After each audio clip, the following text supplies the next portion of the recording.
তো হ্যালো বন্ধুরা, যারা যারা চোঙের ইউনিট কয়েল রিপেয়ার বা যে কোনো রিপেয়ারিং করতে চাও অবশ্যই আমার সাথে যোগাযোগ করতে পারো। চোঙ বা স্পিকার বা মেশিন যে কোনো জিনিস তোমরা রিপেয়ার করার জন্য যোগাযোগ করতে পারো। তো দেখো, আমি এই আহুজার দুটো 60 ওয়াট চোঙের অরিজিনাল আহুজার কয়েল চেঞ্জ করলাম।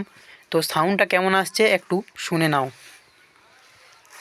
শুধু ভালোবাসাকে বোঝে তুমি, শুধু তুমি নিয়ে আমি, তুমি শুধু তুমি নিয়ে আমি, তুমি বুঝবো।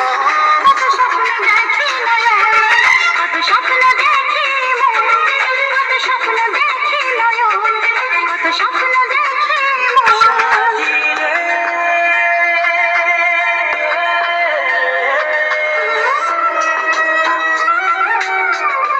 তো গাইস, দুটো চঙেই আহুজার 60 ওয়াটের। তো খুব সুন্দর রেসপন্স কয়েলগুলো অরিজিনাল লাগানোর জন্য। এটাতে একজন কাজ করেছিল লোকাল কয়েল দিয়ে, তো আমি এগুলো চেঞ্জ করে অরিজিনাল কয়েল দিয়ে দিয়েছি। খুব সুন্দর পারফরমেন্স। যদি তোমাদের অরিজিনাল কয়েল কারো চাই তো অবশ্যই কন্ট্যাক্ট করতে পারো, অরিজিনাল আহুজার কয়েল পেয়ে যাবে।